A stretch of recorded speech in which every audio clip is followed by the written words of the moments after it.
नमस्कार, हम श्यामा झा बजै छी। कलश स्थापना के टाइम बताबै छी जे कखन समय बैसाबऽ के। 10 तारीख बुध के दिन भोर से लऽ कऽ 8 बजे तक बड्ड नीक दिन ये।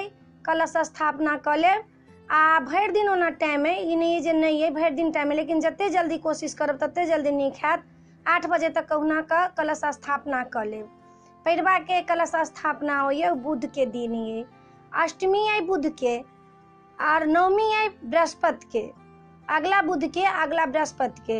आ तारीख से पड़िए 17 तारीख के अष्टमी और 17 तारीख के अष्टमी पड़िए, 18 के नवमी पड़िए, बृहस्पति के नवमी पड़िए आ बुध के दिन जी अष्टमी 17 तारीख के पड़िए। विजयदशमी है शुक्र के और तारीख के 19।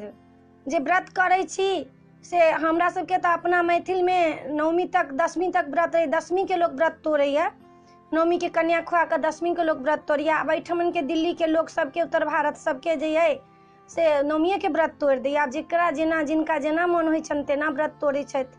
आ ई छल कलश स्थापना के टाइम। अपने सबके ई वीडियो पसंद पड़त तो हमरा जरूर सब्सक्राइब करब, हमरा कहब जरूर। जय मिथिला, जय भोला बाबा।